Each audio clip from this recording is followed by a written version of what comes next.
Hello friends, Patwa study centre channel में आप सभी का स्वागत है।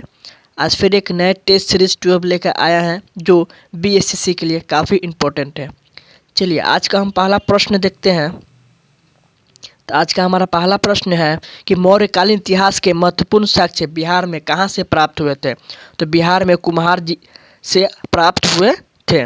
अब बात करेंगे दोस्तों कि मौर्य वंश का संस्थापक कौन है। तो मौर्य वंश का संस्थापक चंद्रगुप्त मौर्य थे, जो घरानंद को हराकर मौर्य वंश का स्थापना किए थे।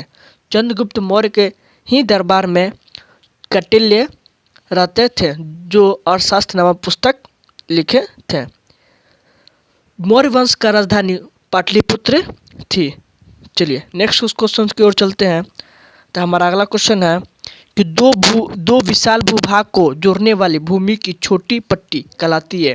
तो दो भूभाग को जोड़ने वाली छोटी पट्टी को भूसंधि कहलाती है। अब बात करते हैं दोस्तों कि जल संयोजी किसे कहते हैं। तो दो विशाल जल भाग को जोड़ने वाली को जल संयोगी कहा जाता है। अब दोस्त बात करेंगे कि प्रायद्वीपीय किसे कहते हैं। तो तीनों ओर से सागर से घिरी हुई भूमि को क्या कहेंगे, प्रायद्वीपीय कहते हैं। अपने दक्षिण भारत को प्रायद्वीपीय भारत कहा जाता है। चलिए नेक्स्ट क्वेश्चन की ओर चलते हैं। निम्नलिखित में से किस निकाय की अध्यक्षता गैर सदस्य करता है। तो राज्यसभा की निकाय की अध्यक्षता गैर सदस्य करता है। राज्यसभा का अध्यक्ष एक उपराष्ट्रपति होता है, जो राज्यसभा का सदस्य नहीं होता है। चलिए नेक्स्ट क्वेश्चन की ओर चलते हैं। हमारा अगला क्वेश्चन है कि स्वतंत्रता से पूर्व भारतीय राष्ट्रीय कांग्रेस के सबसे अधिक समय तक अध्यक्ष कौन रहे।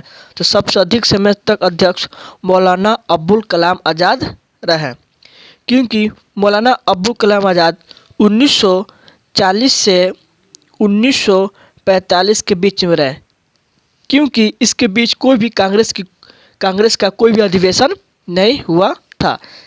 अब्दुल कलाम आज़ाद जो थे, ये रामगढ़ कांग्रेस अधिवेशन की अध्यक्षता किए थे। चलिए नेक्स्ट क्वेश्चन की ओर चलते हैं कि भारत के राष्ट्रीय ध्वज का डिजाइन किसने तैयार किया था। तो भारत के राष्ट्रीय ध्वज का डिजाइन पिगली वेंकैया ने तैयार किया था। अब दोस्तों बात करेंगे मैडम भिक्काजी कामा। मैडम भिक्काजी कामा जो थी, वह सन 1907 ईस्वी में पहली बार झंडा का डिजाइन तैयार की थी और स्टुटगार्ट के समाजवादी सम्मेलन में उन्होंने झंडा फहराया था। अब दोस्तों इसी में बात करेंगे एनी बेसेंट जो थी, एनी बेसेंट कांग्रेस की पहली महिला अध्यक्ष बनी थी। और सरोजिनी नायडू थी, वो कांग्रेस की पहली भारतीय महिला अध्यक्ष बनी थी। चलिए नेक्स्ट क्वेश्चन की ओर चलते हैं।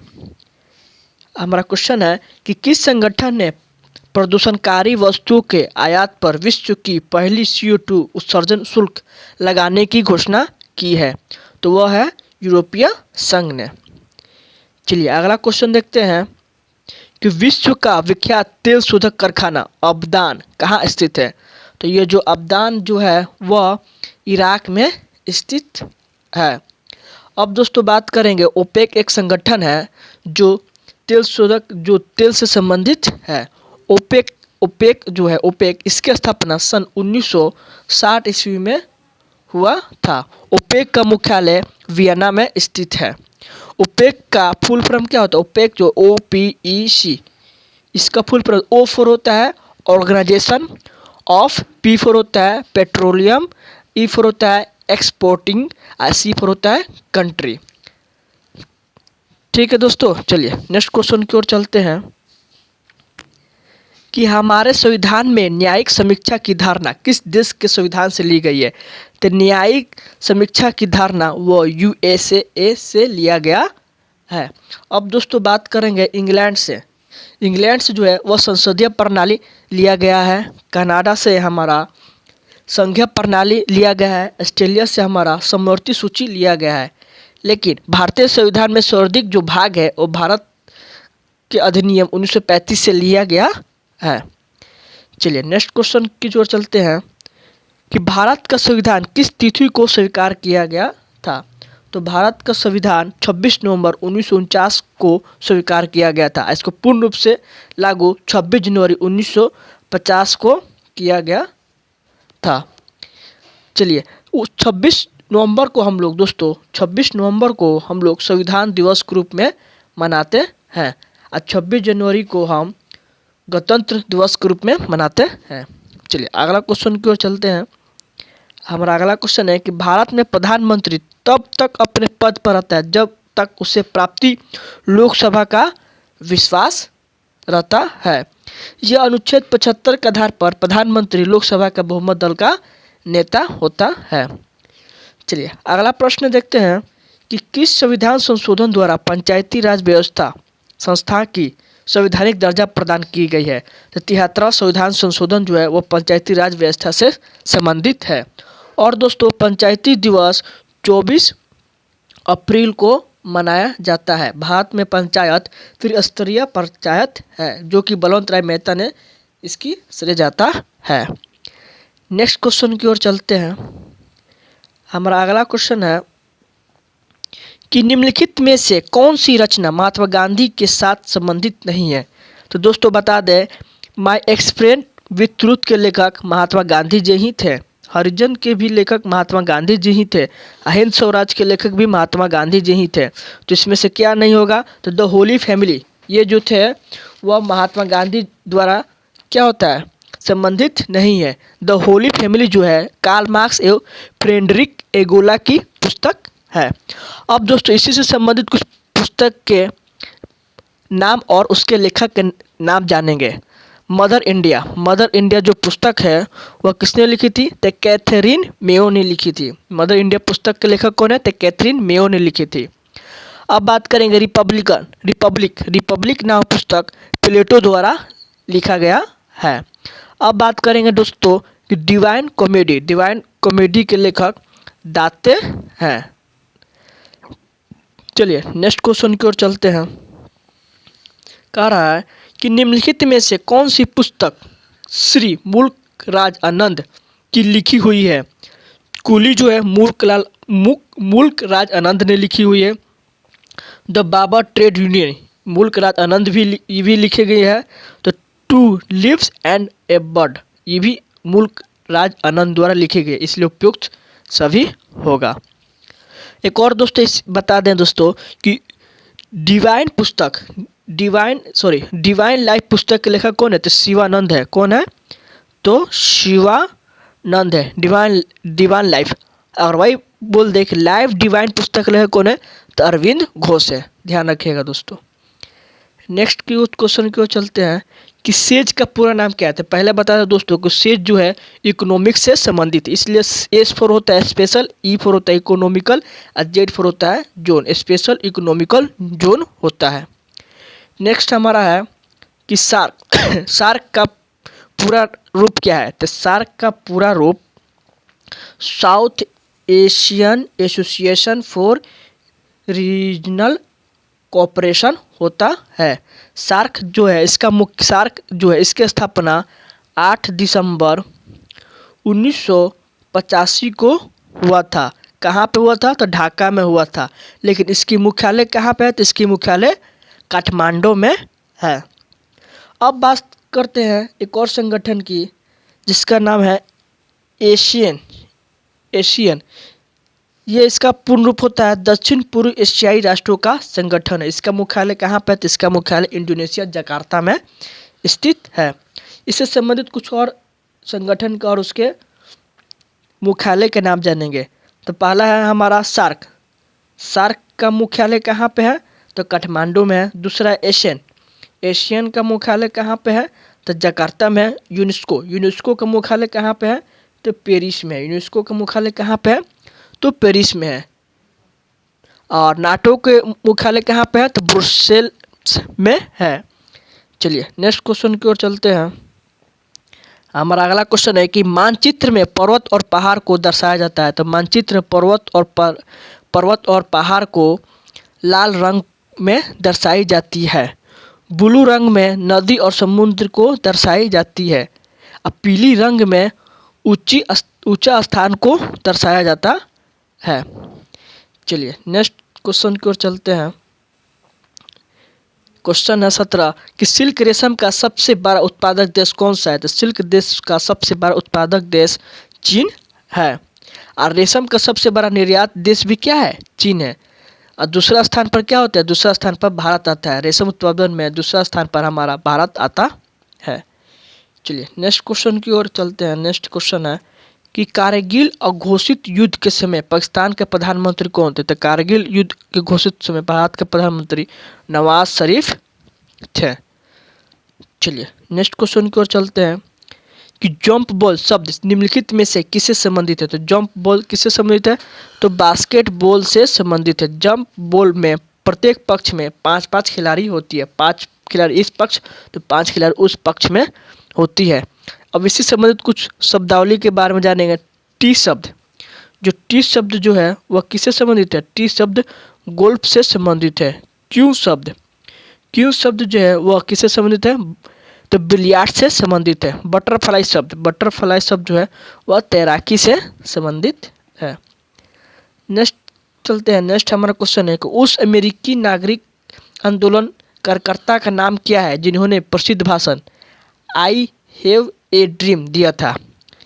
तो उसका नाम है मार्टिन लूथर किंग जूनियर थे।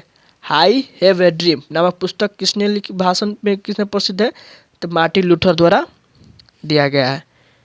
नेक्स्ट हमारा है कि निम्नलिखित में से कौन सी आकृति भूगत जल से बनी है? तो वह है कस्टोविडो, कस्टोविडो जो बना है। चलिए अगला क्वेश्चन की ओर चलते हैं कि पौधे में मुख्यतः व प्राथमिक पोषण तत्व होते हैं। तो पौधे में मुख्यतः प्राथमिक तत्व नाइट्रोजन, फास्फोरस और पोटास होता है। नेक्स्ट है हमारा कि एस्किमो के घर बने होते हैं। तो एस्किमो के घर जो होते हैं वह बर्फ़ों से बने होते हैं। नेक्स्ट चलते हैं कि दिल्ली से पहले भारत की राजधानी थी। तो दिल्ली से पहले राजधानी भारत कलकत्ता थी। कलकत्ता जो है, कलकत्ता से दिल्ली राजधानी परिवर्तित लॉर्ड हार्डिंग द्वितीय के काल में हुआ था। अब दोस्त बात करेंगे जॉर्ज पंचम ने बंगाल से बिहार को अलग करने की घोषणा किया था। चलिए अगला क्वेश्चन की ओर चलते हैं कि राष्ट्रपति लोकसभा के सदस्य में निम्न में से प्रतिनिधित्व देने के लिए नामांकित कर सकता है। तो एग्रो इंडिया को नामांकित कर सकता है। अगला हमारा है कि लाल त्रिकोण का संबंध किससे? तो लाल त्रिकोण का जो संबंध है वह पारिवारिक कल्याण से संबंधित है। अब बात करेंगे कमल। कमल चिन्ह का जो प्रतीक है वह संस्कृति और सभ्यता का प्रतीक है। अब बात करेंगे रेड क्रॉस। तो रेड क्रॉस जो है वह डॉक्टरी सहायता एवं अस्पतालों के प्रतीक के रूप में जानी जाती है। अब दोस्त बात करेंगे लाल झंडा। लाल झंडा जो है वह क्रांति का प्रतीक बताता है। काला झंडा जो है वो विरोध का प्रतीक बताता है। और पीला झंडा जो है वह संक्रमण रोगग्रस्त लोगों को ले जाने वाले वाहन को के झंडे पे लगे होते हैं। चलिए नेक्स्ट चलते हैं कि कटूर रेखा दर्शाती है। तो कटूर रेखा जो है वह समुद्र तल से समान ऊंचाई आकार वाले स्थानों को दर्शाती है। अब बात करेंगे आइसोबार। आइसोबार मतलब होता है कि समान दाब वाले स्थानों को मिलाने वाली रेखा को आइसोबार कहा जाता है। अब बात करेंगे आइसोहाइट। आइसोहाइट उसे कहते हैं कि समान वर्षा वाले स्थानों को मिलाने वाली रेखा को आइसोहाइट कहा जाता है। अब दोस्त बात करेंगे आइसोहेलाई। आइसोहेलाई मतलब कि समान लवण वाले स्थानों को मिलाने वाली रेखा को आइसोहेलाइन कहा जाता है। नेक्स्ट बात करेंगे कि कर्क रेखा भारत के कितने राज्यों से होकर गुजरती है? तो कर्क रेखा भारत के 8 राज्यों से होकर गुजरती है। पहला हो जाएगा राजस्थान, दूसरा हो जाता है गुजरात, तीसरा हो जाएगा मध्य प्रदेश, चौथा हो जाएगा छत्तीसगढ़, पांचवा हो जाएगा झारखंड, छठा हो जाएगा पश्चिम बंगाल, सातवां हो जाएगा त्रिपुरा, आठवां हो जाएगा मिजोरम। अब बात करेंगे कर्क रेखा जो है वह 23.5 डिग्री, कर्क रेखा जो है वह 23.5 डिग्री उत्तरी अक्षांश रेखा को कर्क रेखा कहा जाता है। 23.5 डिग्री दक्षिणी अक्षांश रेखा को मकर रेखा कहा जाता है। चलिए नेक्स्ट क्वेश्चन की ओर चलते हैं कि ए लाइफ पुस्तक के रचयिता कौन है? ए लाइफ पुस्तक के रचयिता तस्लीम नसरीन है। लाइव पुस्तक रचयिता कौन है? तस्लीम नसरीन है। नेक्स्ट है कावेरी नदी बहती है। कावेरी नदी जो है वह दक्षिण भारत में बहती है। कावेरी नदी कर्नाटक के ब्रह्मगिरी से निकलते हैं। कहाँ से निकलती है? तो ब्रह्मगिरी से निकलकर वह बंगाल की खाड़ी में गिर जाती है। जो लूनी नदी जो है, लूनी नदी वो अजमेर जिले में नाग पहाड़ी से निकलकर कच्छ के रण में विलय हो जाती है। लूनी नदी को लुप्त नदी भी कहा जाता है। नेक्स्ट है कि केंद्रीय गृह मंत्री अमित शाह ने किस राज्य में सरकारी नौकरियों में महिलाओं को 33% आरक्षण देने की घोषणा की है? तो 33% कौन हैगा? तो वह त्रिपुरा राज्य में 33% आरक्षण देने की घोषणा की है। नेक्स्ट बात करते हैं कि घाना पक्षी अभ्यारण्य। तो घाना पक्षी अभ्यारण्य जो है वह राजस्थान में स्थित है। अब कुछ अभ्यारण्य का नाम जानेंगे और किस राज्य में उसको भी जानेंगे। घाना पक्षी अभ्यारण्य जो है वह राजस्थान में स्थित है। गिरवन राष्ट्रीय उद्यान, गिरवन राष्ट्रीय उद्यान है जो है वह गुजरात में स्थित है। मानस राष्ट्रीय उद्यान, मानस राष्ट्रीय उद्यान जो है वह असम राज्य में स्थित है। जिम कार्बोनेट राष्ट्रीय उद्यान, जिम कार्बोनेट राष्ट्रीय उद्यान जो है वह उत्तरांचल या उत्तराखंड में स्थित है। अब बात करेंगे कान्हा किसली राष्ट्रीय उद्यान। कान्हा किसली राष्ट्रीय उद्यान वह कहाँ पे है? तो मध्य प्रदेश में स्थित है। अब दोस्त बात करेंगे बांदीपुरम राष्ट्रीय उद्यान। तो बांदीपुरम राष्ट्रीय उद्यान जो है वह कर्नाटक राज्य में स्थित है। और वीवीआई जो है दाचीग्राम राष्ट्रीय उद्यान, दाचीग्राम राष्ट्रीय अभ्यारण्य जो है वह जम्मू कश्मीर राज्य में स्थित है। चलिए अगला क्वेश्चन की ओर चलते हैं कि दल बदल विरोधी कानून पारित हुआ था। तो दल बदल विरोधी कानून वह 1985 ईस्वी में पारित हुआ था। 10वां संविधान संशोधन, इसके संविधान में 10वीं अनुसूची में जोड़ा गया। दल बदल जो है वह 10वीं अनुसूची में जोड़ा गया है। चलिए नेक्स्ट क्वेश्चन को चलते हैं। उज्जैन किस नदी के किनारे स्थित है? तो उज्जैन जो है वह क्षिप्रा नदी के किनारे स्थित है। अब दोस्त बात करेंगे कि कौन सी नदी के किनारे कौन सा शहर बसा हुआ है। तो उज्जैन कौन सी नदी के किनारे बसा है? तो उज्जैन क्षिप्रा नदी के किनारे बसा हुआ है। गोदावरी जो है नासिक जो है, नासिक वो गोदावरी नदी के तट पर स्थित है। तिरुवंचिरापल्ली शहर जो है वह कावेरी नदी के तट पर स्थित है। लखनऊ शहर जो है वह गोमती नदी के किनारे स्थित है। अयोध्या जो है वह सरयू नदी के किनारे स्थित है। चलिए नेक्स्ट क्वेश्चन की ओर चलते हैं दोस्त। हमारा अगला है प्रश्न कि कथकली किस राज्य का शास्त्रीय नृत्य है? तो कथकली जो है वह केरल राज्य से संबंधित है। कुचिपुड़ी जो नृत्य है वह आंध्र प्रदेश राज्य से, आंध्र प्रदेश का नृत्य है। बिहू जो है, बिहू वो असम राज्य का है। और भरतनाट्यम जो है वह तमिलनाडु का है। उत्तर प्रदेश का कथक जो नृत्य है, कथक वह उत्तर प्रदेश में है। नेक्स्ट है हमारा कि निम्नलिखित में से कौन दो राज्यों की राजधानी है? तो चंडीगढ़ जो है वह दो राज्यों की राजधानी है। पंजाब की राजधानी चंडीगढ़ और हरियाणा का राजधानी भी चंडीगढ़ है।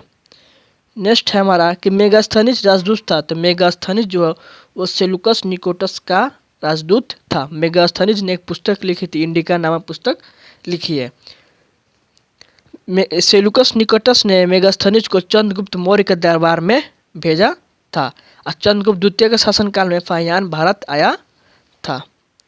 चलिए नेक्स्ट है हमारा कि भारत की कुल समुद्री सीमा की लंबाई क्या है? भारत की कुल समुद्री सीमा की लंबाई 7500 किलोमीटर है। अब भारत अगर पूछे कि भारत के मुख्य भूमि तट की लंबाई तो 6100 किलोमीटर है।